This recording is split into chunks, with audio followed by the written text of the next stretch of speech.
there. All right. Howdy. Hello. Were you the guy that was named Steve, Bob, Tom? No, that was the other guy back here, right? Yeah. You never told me your name, so. My name's Corey. Corey. All right. Hi, Corey. Glad you're here, Corey. And who's that stranger in the back there? It's Tom. Yeah. Well, welcome to Saturday Night Live Life Recovery. We're here to help you to deal with the messiness of life, because life is. Messy. Thank you. Thank you for your help. So anyway, tonight we're going to be talking about looking in the mirror. All right, this is coming out of James 1:21 and 25 out of our Life Recovery workbook and Bible. So I wanted to ask you, what does that mean, looking in the mirror? Same thing you really are. See who we really are?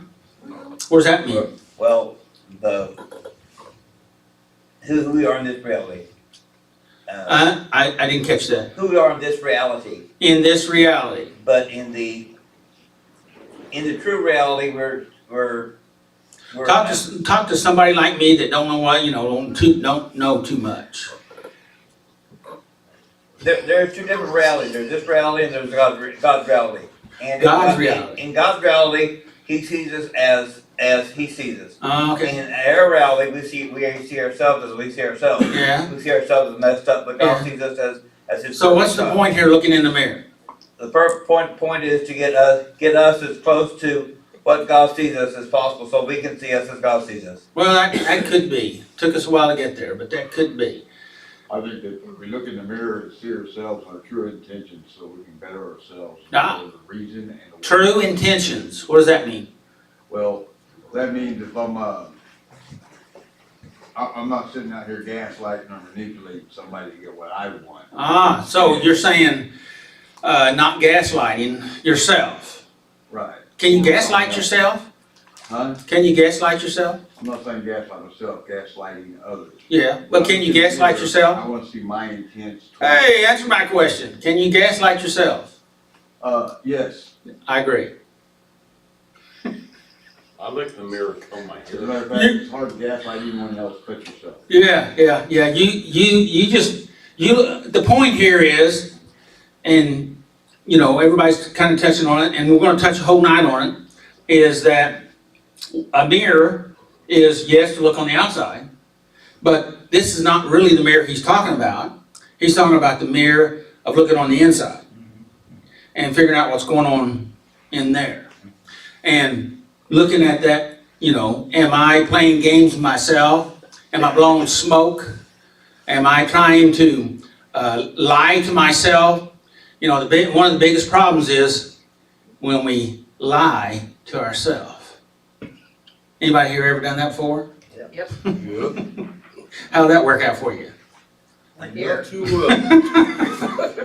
So welcome. We're going to get started with the band here, and I'm anticipating a really good night. Okay?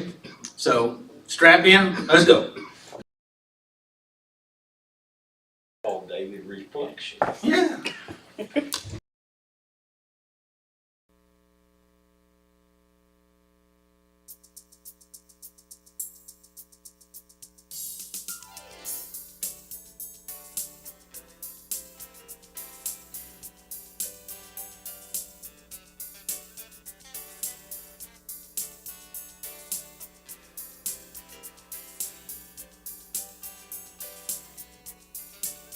There's only one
only one name under heaven whereby we must be saved.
Step 1, we admitted that we were powerless over our problems and that our lives had become unmanageable. Step 2, we came to believe that a power greater than ourselves could restore us to sanity. Step 3, we made a decision to turn our wills and our lives over to the care of God. Step 4, we made a searching and fearless moral inventory of ourselves. Step 5, we admitted to God, to ourselves, and to another human being the exact nature of our wrongs. Step 6, we were entirely ready to have God remove these defects of character. Step 7, we humbly asked God to remove our shortcomings. Step 8, we made a list of all persons we had harmed and became willing to make amends to them all. Step 9, we made direct amends to such people wherever possible, except when to do so would injure them or others. Step 10, we continued to take personal inventory, and when we were wrong, promptly admitted it. Step 11, we sought through prayer and meditation to improve our conscious contact with God, praying only for knowledge of His will for us and the power to carry it out. Step 12, we having had a spiritual awakening as a result of these steps, we tried to carry this message to others and to practice these principles in all of our affairs. Thank you very much. Thank you, John. Thanks, John. Hello, everybody. Hey, John.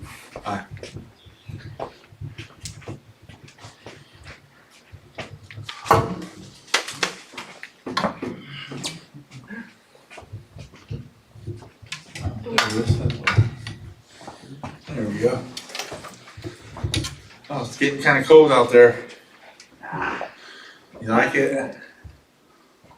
Looking in the mirror. We continued to take a personal inventory, and when we were wrong, promptly admitted it. And step 10 is, and then it's looking in the mirror is the one we're doing tonight. And it starts out with, how many times do we look in the mirror each day? Hold on right there. Let me catch up. Oh yeah, I was Yeah. trying to wait for you. As I was like kind of pausing and stuff, you know. Mhm. Okay, so read that first sentence again, because we got a question. All right. How many times do we look in the mirror each day? So, how many times do you look in the mirror each day? I counted, and there was several. 0? You don't look in the mirror any? You can't tell?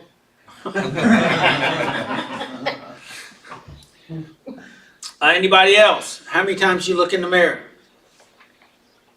Every time I go to the bathroom? Yeah, that's So, what is that, every 30 minutes? 5 times a day, roughly. So, only 5 times a day, okay? All right. What about if you pass a mirror, in a room or in a hallway? Do you look in it then? The only rooms that I have mirrors in the dorm are the bathrooms. Okay. Anybody else?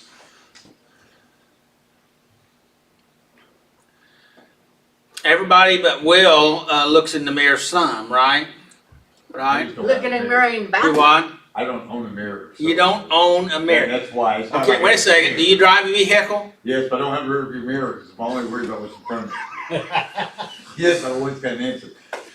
And you don't look in any of those mirrors and see yourself? I can't see myself when I look outside mirrors. I Uh, can only see cars behind me.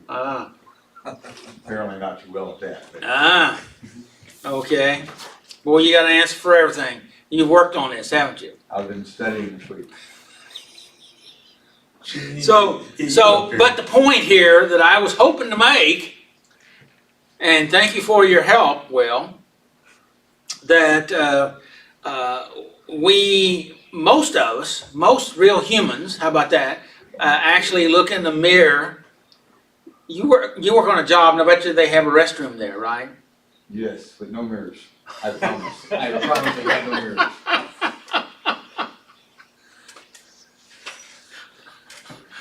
I can't believe that. That's true. I work in a machine shop. There is not a mirror in the place. Oh, man.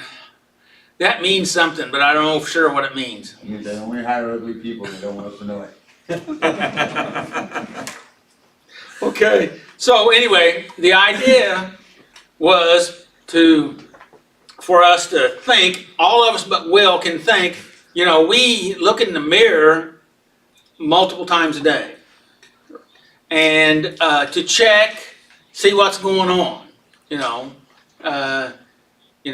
just we check our face, we check our clothes, we check our body, and so the idea is we do it quite a few times to check on the outside. We'll talk more about this as we go further. The mirror part is talking about the outside here.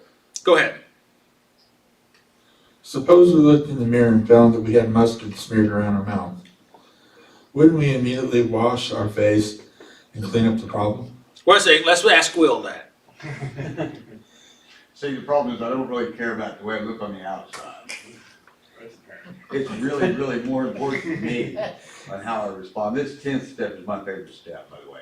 Okay. Because, when I look at what's going on in the inside, my intents toward other people, I can be a better human being. People seem to like me better. That's such a great answer. And that. But, is textbook but answer. hey, remember, some of us know you. But the truth is that we all make mistakes every day. And those who think they're perfect are calling God a liar. So I'm not far from being perfect, but I am the best version of Will today that Will can be. All right. And That's awesome. because of that. Good. Good. So, the question is here, if you were to check your face and you saw that had mustard or whatever Chili, Chili, egg, maybe if you had egg this morning or whatever you ate last night, which may be chili, So, the question is, that would be a problem. You'd recognize a problem. If you recognize a problem, then what? Probably won't go on. You fix it. Fix it. Okay, right. We're making headway, Tommy. Alright. In the same way, we need to routinely look at ourselves in our spiritual mirror. Now this is what Will was talking about. This is about the inside, right? Yes, the Bible. And do what? The Bible. Well, the Bible, the Holy Spirit, your morals, your behaviors, your intentions. He mentioned intentions. That was very good. And so that says a lot. Your intent says a lot, because where your intention is, that's where you want to go. Whether you do it or not, that's where you want to go, right? And so if you recognize I have proper intentions, you're more apt to line up with those intentions and go in a healthier way than in a less healthy way. It says there, then if anything is wrong, we can take the proper steps to fix it. Yes. Right. Hopefully Fix we it. know the proper steps. So if we're using this spiritual mirror, how do we fix it? We gotta know the truth. That's good. So after you know the truth, then what? You gotta teach yourself. You teach it. Oh, okay. What does that mean? You gotta learn. And what does that mean? You gotta study. And what does that mean? You're gonna change. Hopefully. Well, you're skipped a step there Oh. between study and Apply. yeah. There you go. Very Apply good. it. There you go. Very good. So, just because you know something, that's good, but it's not good enough, No. You Right. gotta apply it. right? So apply it, and then the next step is practice what Practice you've it. learned and that you've applied, so that you can process it into your long-term memory. It's true. Which we go back to the statement of my intention. That means he's practiced that thought pattern of having a goal or intention, a focus, a dream, a plan, a higher ideal of where I can go, and internalize that. So even when he finds something on his face, when he never looks at a mirror, that he would line the idea is here is to line ourselves up with the most highest good. Right? Yes. All right. Go ahead. James uses a similar illustration to show how God's Word should be like in a spiritual mirror in our life. He said in James 1:22-25, "But don't just listen to God's Word, you must do what it says. Otherwise, you are fooling yourselves. For if you listen to the Word and don't obey, it's like glancing at your face in a mirror." Hold on right there.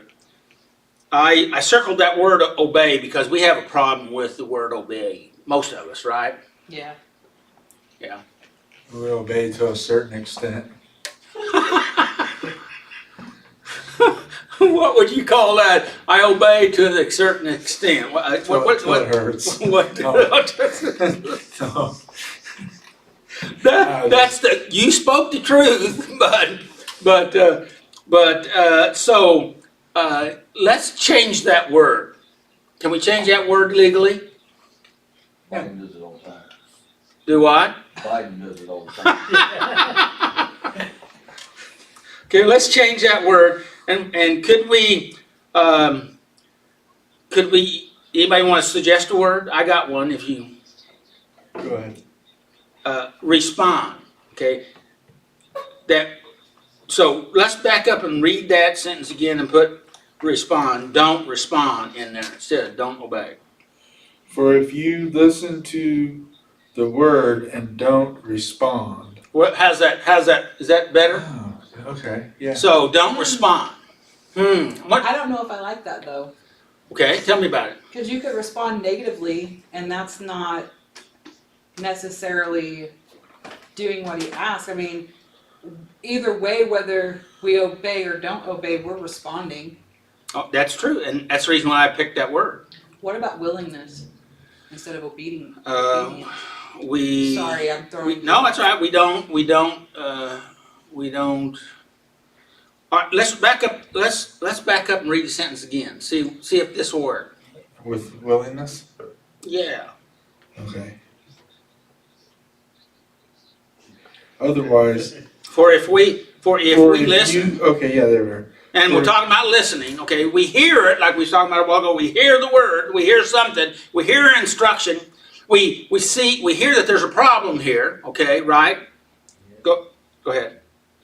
For if you listen to the Word and don't willingness? Not willing. How about Not that? willing. Yeah, not willingly. Okay.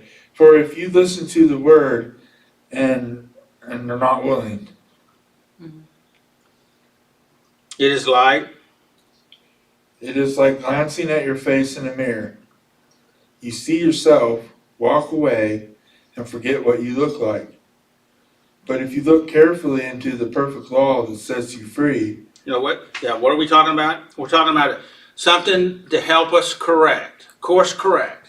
Yeah, set us free from. Course correct. Course correct. Why are you here tonight? To correct your course. Course correct. Isn't that true? Yes. Or maybe you're ordered by the courts, and all you're doing is you're attending unwillingly. But that still would be Yeah. before. It might. It don't have to. And in attending unwillingly, you can subconsciously correct your course. That is true. It can happen. It can happen. I've heard of it happening. But wouldn't it be nice that when we hear the truth or the perfect law of liberty, Yeah. that we recognize, this has helped me to keep out of the crap. No, I like to stay in the crap. I'm used to the crap. I know the crap. It's a comfortable place. Yeah. I've lived in the crap for 50 years. Yeah, why change now, right? Yeah, why change now? Yeah. And the reason why? So don't end up in jail again? Amen. Okay. So, what are you thinking? I think we get stuck in a rut, and it's more work to get out of that rut than it is to just follow that path, so it's a whole lot simpler to read and move on, and accept myself for being the sinner I am, instead of trying to correct the sin in itself, to where I have to admit that I have a problem. I think that that's generally where we're at today, this instant gratification world that we live in, that everybody gets. I mean, I don't even have to go to college nowhere to work on a car, all I gotta do is Google something, I can figure it out, so why would I take the time, the money, and the effort to go get a degree when I can just take 10 minutes and move on? It's nice to go to church and feel good about yourself, and look, I did something, but something's not what it's asking for. I think that, we live in a lazy society that's willing to accept who anyone decides to be, and I think that's the biggest issue we have today. And me, myself, I don't wanna be like everybody else. So the true rebels are the ones that can actually step up and do the work that, in which it calls for to serve God, which is not easy, but it is, it just means that I'm 5 foot tall. And the last thing I'm gonna be called is a warrior in anybody's eyes but God's. If I have any chance of ever being a warrior, I think it says in James that we are all warriors, we're called to be warriors, soldiers of Christ. And to do that, we can't just sit back and go with the flow, we have to go against the Well, grain. I'm going to dispute your statement there. Okay? Because there is research that most people think and line up with your statement there. I'm 5 foot tall, so I'm not going to be a warrior. But there's research through the animal kingdom that it's not the biggest and the baddest that seems to be the leaders or the alpha. It's the ones that can think and make decisions and see things that other people can't see. And and it's not force, but it's having that power that I'm talking about. And they learn how to build relationship and coalitions and work with people and help people. And because the principle of God is, if you give, you do receive. And that's what I'm talking about. And so, and you know what you're saying is something that you believe most of your life to try to make you maybe feel better. But the fact of it is, you also know the truth that that's not actually the way that it's been. Well, because- I'm going with it. That's where you were going? Yes. Well, excuse me. I was gonna say, through Christ, I can be anyone I want to be. Yes. And I do not have to accept the worldly view of being some guy that's just gonna be cast in the shadows. I can actually stand up for something Yes. I believe in and do it. Yes, So good. I could be anything that my heart desires. Unfortunately, that's good or bad in my opinion. That's absolutely the truth. That's absolutely the truth. And I've seen some of that, both sides of the wheel. Yeah, me too. I was there. You were there. But that's okay. You know, those were moments to learn by, right? Can't be a warrior if you never went through a war. That is true. And you don't have a test on it, you never go through test. Okay, Willie. Not Willie. Tommy. Yes. I get you two mixed up sometimes. Let's see. Let me look at my notes here, because you were moving along there, and We're at the last sentence of the scripture. well, yeah. We can go anywhere in there, actually. Yeah. Well, you know, when we're talking about looking at this mirror and seeing a problem, and then and we see the problem, but then we forget it, or we pretend we don't see it, right? Yeah. That's like looking at a map. I want to go someplace, but I decide I don't like what the map says. I'm going to draw my own map. And sometimes I get confused on what's north, east, south. So how does that work out for a person like that? You go in their own way. They go on their own way. They see the signs and they say, all these signs must be wrong. Right? Yep. How many of you ever seen any signs that you said they don't apply to me? Singing flags. Do what? Singing flags. So if the GPS, now we don't use maps, but if the GPS says, what when you miss a turn, what does it say? Recalculate, take the next right or take the next left, and it tries to tell you what to do, and you say, I don't let anybody tell me what to do, including you, GPS.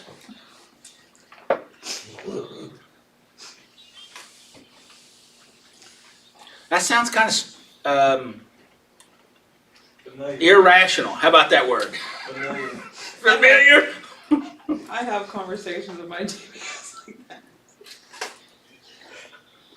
And that's not saying that GPS is always right, but there's a chance that it's probably closer to being right than wrong. Wouldn't you agree with that? Mhm. So, go ahead, Tommy. And if you do what it says and don't forget what you heard, God will bless you for it. So, what we want to do is, just like Will was talking about a while ago, is to work on trying to look up, point forwards, point up, try to, move up instead of always shooting down. Yeah.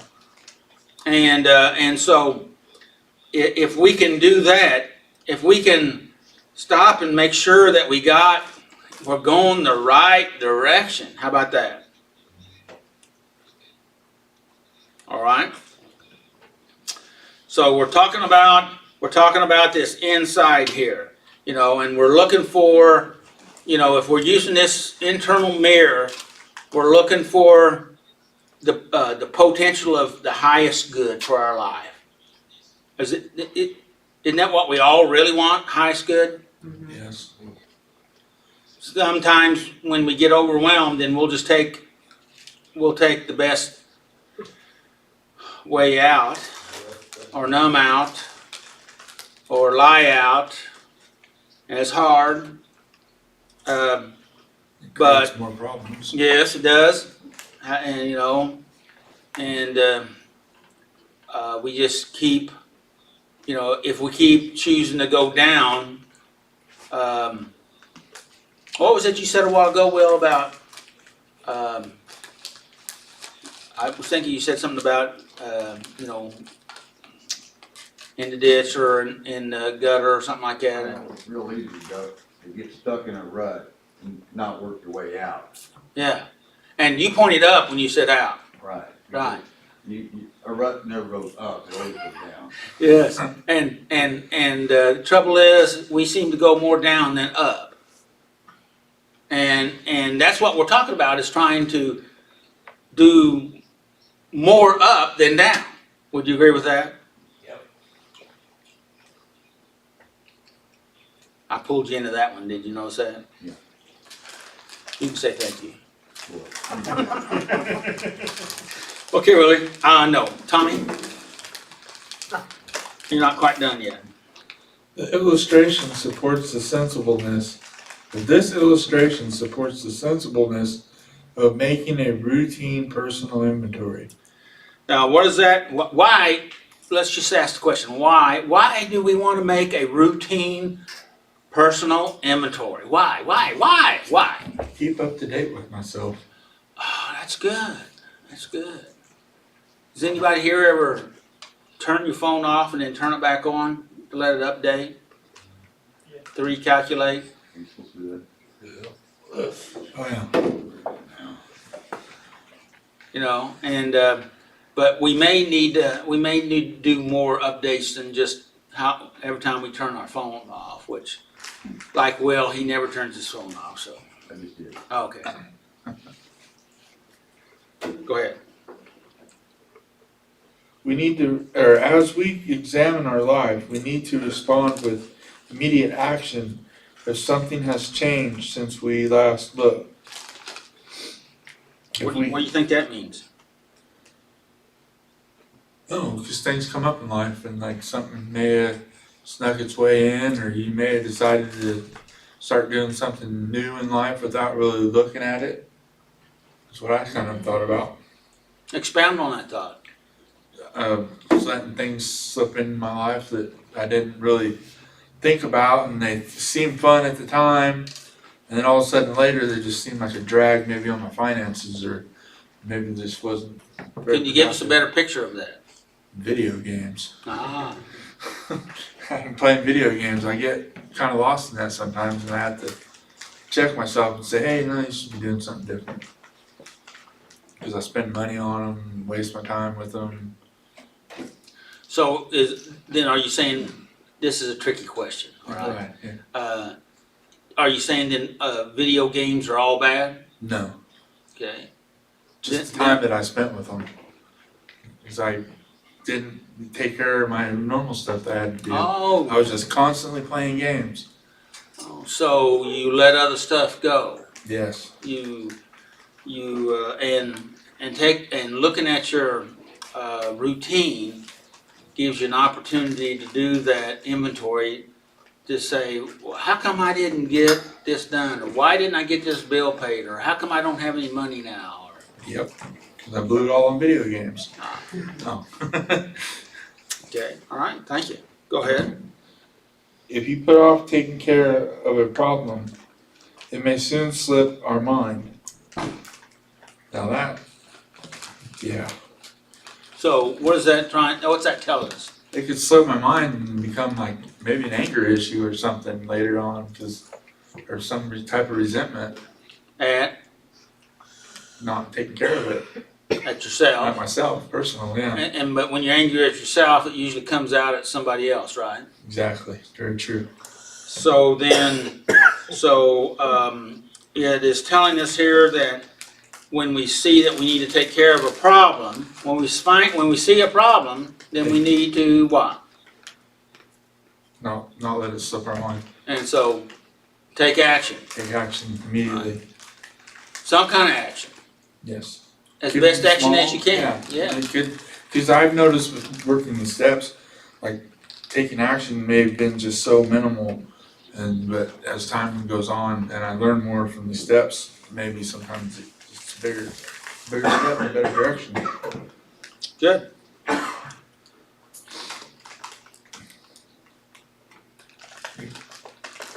Just as we would think, wait, what was that? I messed up something. Just as we would think it's foolish to go all day knowing there is mustard on our face, it is not logical to notice a problem that could lead to a fall and not correct it promptly. So it's not logical to notice it, Yeah. but then not Do anything deal with about it because it could very well lead to a fall. Lead up to slip up and using or Mm-hmm. not taking care of your finances correctly and becoming homeless or whatever. Well, what about some of those stories we've heard about people walking down the sidewalk and they saw a bag of something? And they had to make a decision. Yeah, that's a tough one. All of a sudden being clean for years and seeing something like that. Yeah, I've had that happen. I wonder if God was, Testing. no, I was just going, giving them some dope. I think God was giving them some dope. No, not at all. No? Maybe old them may have thought that. Yeah, God just does not hook you up with dope. So then I wonder what spiritual force might have done that. The enemy. Do what? The enemy. The enemy, yeah. Yes. So Trying to trip you up. and so- get you back. if we see an issue, how long do we want to dance with that problem? Well, as we grow and learn, it's less time. Excuse me? As we grow and learn, it's probably less time dealing with it. The hope is to never. Ah, You don't expect to come upon you're a trigger or you're a But, drug. but, and that's a problem, to not expect it, Well, yeah. right? That's a problem, not to expect it. I've had Because, that happen. do I? I've had that happen. Hey, when I quit drinking, everybody wanted to buy me a drink, Yeah. and they never did before. Or walking into a gas station and the bottle that you're used to drinking has broke and the whole place smells like it. Yeah. Mhm. But I mean, I've heard people finding dope in their front yard. You know, I've heard and in front of convenience stores. You know, how did it get there? I don't know, but It don't matter how. what What are you gonna do? are you gonna do? That's a great statement. It's true. And to not anticipate that it's going to show up is a possibility for relapse. That's a good one. I guess in my mind, the reason why I say that is like, I don't wanna think about the struggle that I had with alcohol every day. So I don't wanna think about anticipating it because I might anticipate myself into a bottle, Well, you know? see, that, I agree with that point, but that may have been what you heard, but that's not what I said. Okay? Why do you stop at a stop sign? 'Cause it's the law. It's the law, and to be able to drive safely, right? But do you think about stopping at stop signs all the time? Yes. Excuse No. me? No. She said yes. Yeah. Well, you might, particularly if you ran one and got hit. I don't know if that's happened to you or not, Tina, but You But- bring your hand out too. do I? You bring your hand out too. Yeah. On your bike. But You get but the stopped. fact of it is, but my point here is, you don't stay up at nights thinking about stop signs. You know, you made a decision. Always be on guard Yeah, you need, against, you know, what goes on in your mind. I like to put the armor of God on every day. why? And. Why? Wait, why? Because I need to protect myself. There you go, against there you go. what's in front of me. Not what's behind me, but what's in front of me. And at night, I keep the helmet on. Because the devil will attack you in your dreams. He Yeah. will plant thoughts in your mind that will lead you back to your addiction. You need to keep the helmet on at night to protect your mind. I agree with keeping the helmet on, but he's not probably planting them at night, because you already probably had them planted during the day, Well, yeah, but I'm just saying. or the day before that. I think I had a misunderstanding of the word anticipation, which is why I heard what I heard. Okay? Yeah. So, but I understand what you said, and it's valid, but I hope you understood what I said. I'm getting there yet. Okay, all right. But see, it's like the guy that I had come to my office many years ago, and he says, I'm done, I'm clean, Jesus forgave me, and he's helped me stop, and I'm never going to have that problem again, I'm never going to use drugs again. And I said, you're not going to like what I'm going to say. I said, you know, the way when they teach people how to box, the first thing they teach them is how to get up off the mat. They're not planning on falling down. They're not planning on getting knocked down. They're planning on knocking somebody else down. So why should I think about what I'm supposed to do when I get hit and I get knocked down? Because the thing of it is, if you get knocked down, if you have a relapse, if something happens, you got to have a plan to get up. You got to have a plan to get up, and you got to have a plan what not to do. Because if you're thinking about how I got knocked down, why I got knocked down, where am I at, what am I supposed to do now? If you already know, you turn the other way, you go the other way, you just get up off the mat. I saw a guy box one time on TV, actually it was a clip, that he got knocked down, and he hit the floor, and then he got right back up. But then he fell over again, because he was totally out at that time. Does that make sense? But he had it so ingrained what he was gonna do. He didn't figure out why he got knocked down. And I told this guy, I said, you need to have a plan, just in case. He said, that's never gonna happen. He got mad and got up and left. Oh, okay. A couple years later, he came back and apologized. He said, I wish I'd listened. And you can fill in the rest of the story. And so we need to have a plan, but we don't. And if we have that plan, then you can store it back in your memory, and then you can call on it. But if you don't have a plan, and if you have to try to create one in the moment, you can't think, you can't function. You know, so then you run off the old stuff instead of the new stuff. So I don't know where we're at here, Tommy. I finished I read all of it, I think. Okay, so we should correct it promptly then, right? Correct it promptly. All right. Yep. So it doesn't run away with itself. There you go. All right, so let's go into the questions. All right, come on down with it. All right, thank you, Tommy, appreciate Thank it. you. Thanks, Tommy. You're welcome.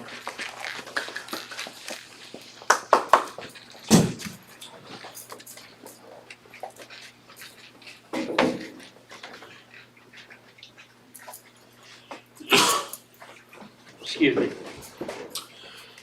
Okay. Question 1. Have I been quick to recognize but not take actions in a particular area of my life or defect of character? Let's stop right there. Let's talk about that. I would have to say yes. I have been problem arise and I will walk away from it, you know. Okay, it's not a big deal right now. But I find out them ones that I say is not a big deal and I walk away. I let them grow and then they become the big deal. And then I am really struggling to take care of it. Good, so I've got down here, why? Why do we do that? I mess with right now what you can put off till tomorrow. And so, and interpret that for me. If it's not a big issue to you right now, then you can go on and take care of the problems that you were intending to take care of and let that one slide. And then pretty soon you forget about it and it's a big problem on down the line, and then you're having to scramble to try to fix what you can of that, and all the others are getting bigger. When all you had to do was say yes or no at the beginning. Yes, there you go, good. So it's kind of like those little saplings that grow, and we say, well, we'll just get it next time or next year or whenever, and they get bigger, and the year turns into 2 years or 3 years or 10 years or 15 years, and then it's grown up through your foundation, and You're taking down a 30-foot oak tree. Yep. Or it tore up your footing, or I So- think it better now than with the little fox in the hen house. yeah. So the question is, the reason why we don't do it, why? It's easier to put it off. Okay. That's my What's opinion. another word for that? Procrastination. Procrastination, Laziness. laziness, Fear. fear, that's very good. All those are good.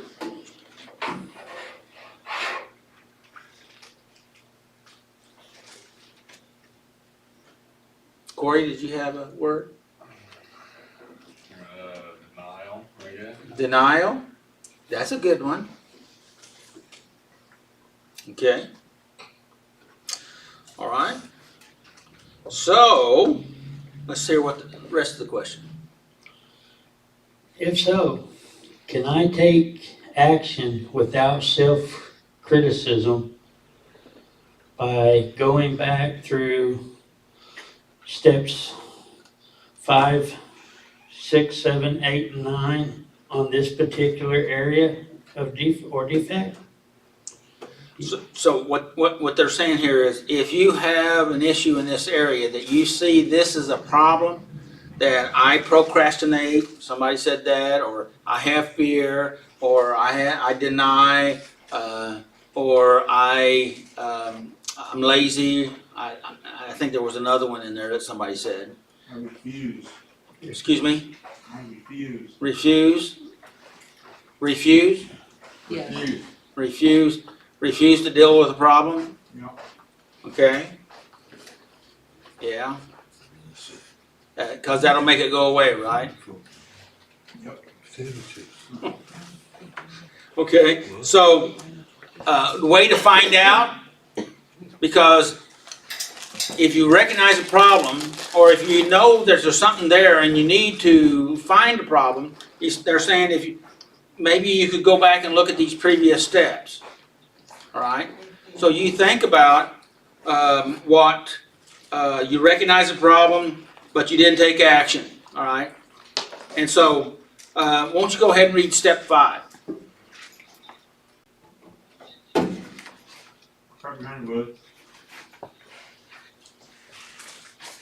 Thanks, Donnie. Thank you, Tommy. We admit to God, to ourselves, and to another human being the exact natures of our wrongs. So how does that apply to what we're talking about here, this question?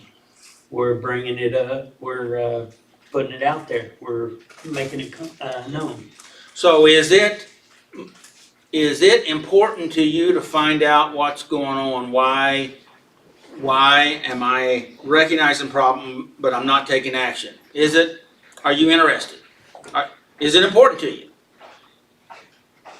Well, not if I'm not dealing with it, it's not important. Well, that's the reason why we're going back to step 5 and recognize you got a problem. Never mind, I'm catching up. If you recognize you got a problem, but I'm not taking action, why am I not taking action? Well, step 5 says, is it important to you? If it's not important to you, you're not going to do anything that's not important to you. Bottom line, right? Okay, number 6. We were entirely ready to have God remove these defects of character. Okay, so are you? I don't know what's going on here. I made a mistake. Why am I not taking action? Am I really ready? Am I ready for God to do that? Am I just playing games with myself? What's going on here? And see, you're having an internal debate with yourself. What do you think? Comments?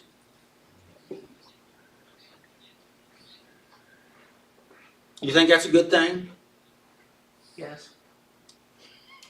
Having an internal debate? Mhm. Yeah. I think, yeah. I was just thinking about the lack of response. So, go ahead. Next one.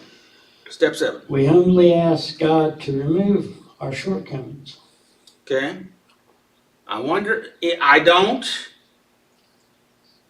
take action. I recognize the problem, but I don't take action. Why?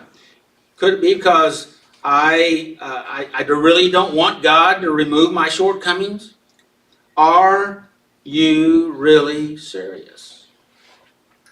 Maybe I'm not ready to recognize that I'm not the victim, that I might be the one who is causing the problem.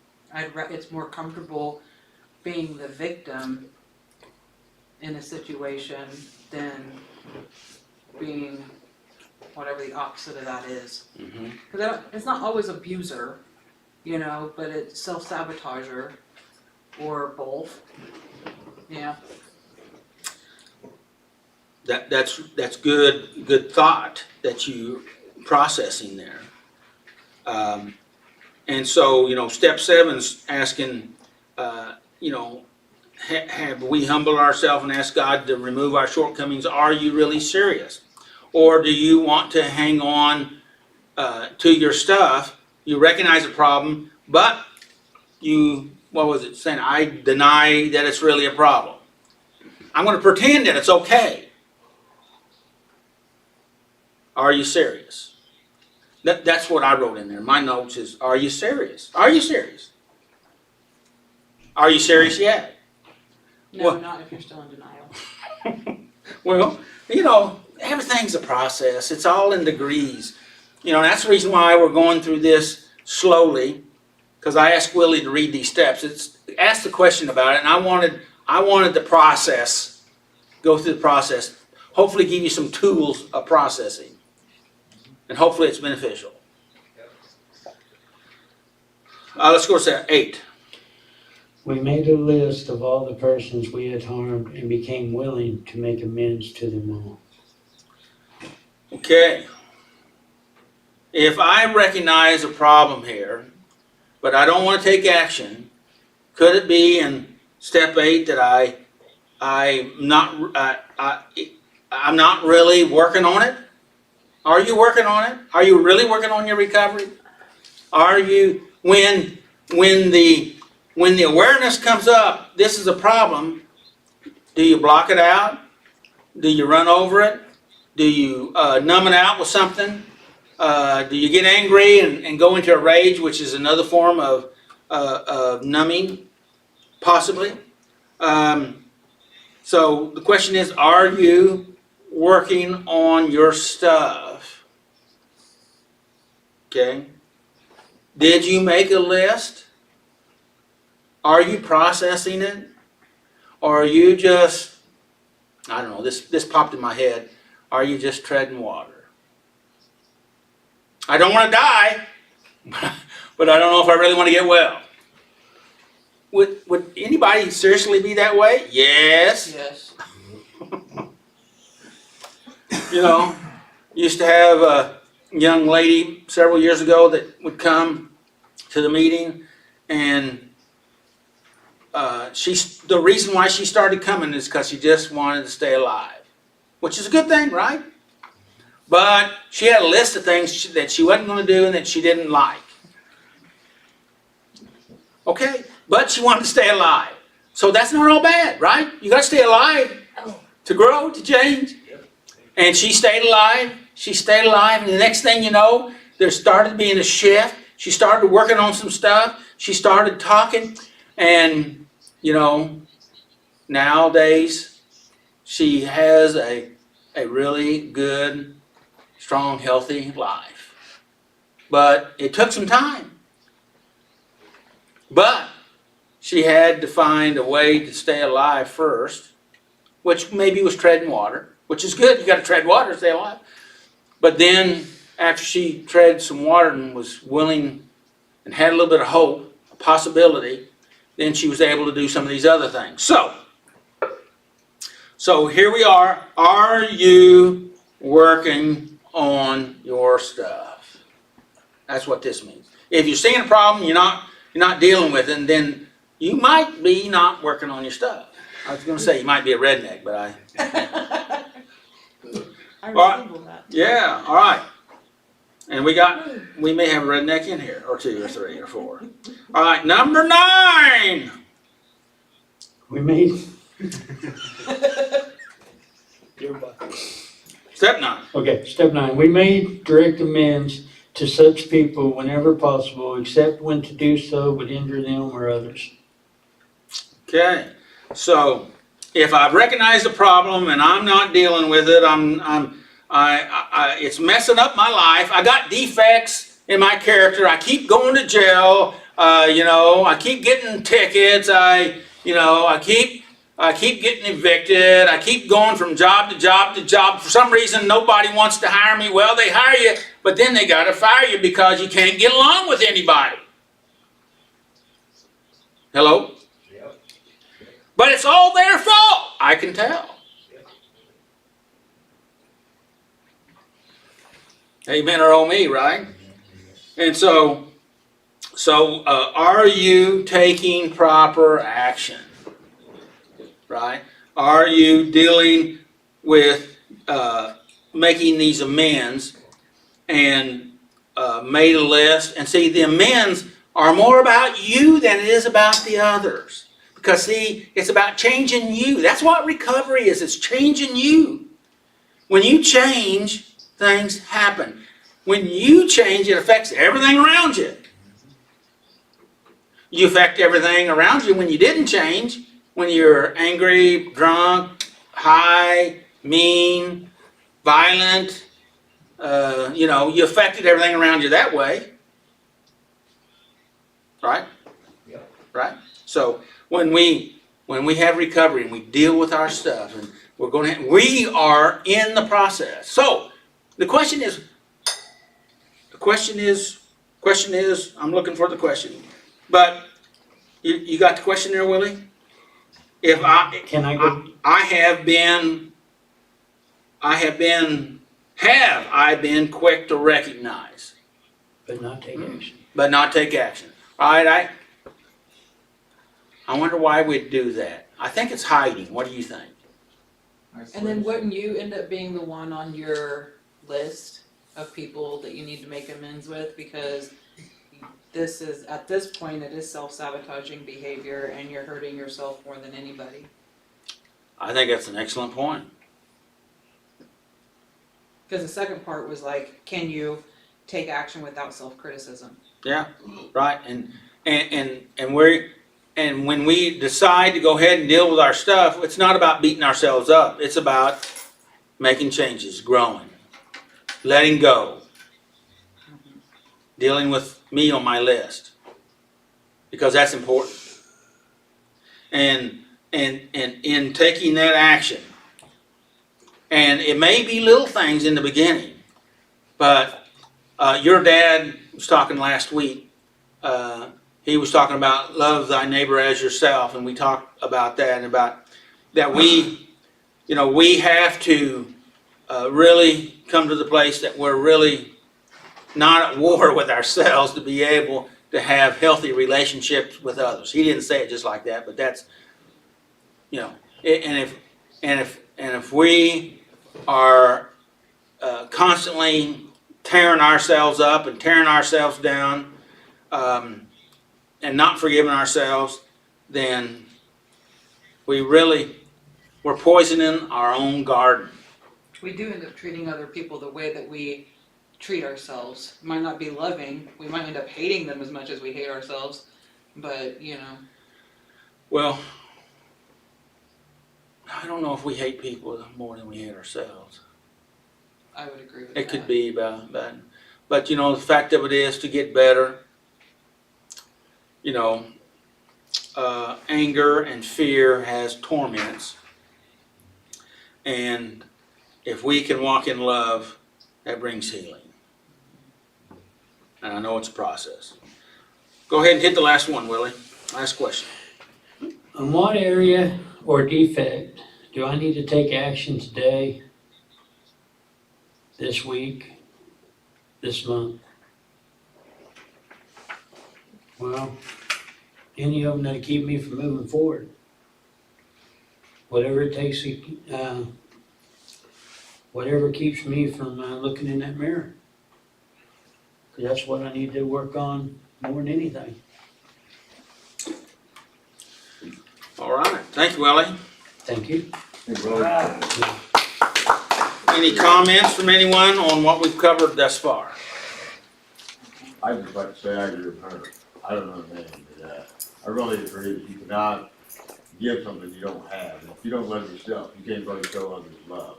And if I do hate myself, it's really, really gonna be hard for me to appreciate anybody else for what they do every day. And that's the truth. And if we want to make it worse, if we want to make that statement even worse, that's coming from, hate is coming from an evil place. And we think evil and hating on ourselves is going to make us better. And how's that worked out for you? You You said just something become about more evil. obey as being a bad word. I think humble is just as bad. When you said in that 7th step, we humble ourselves to ask for help.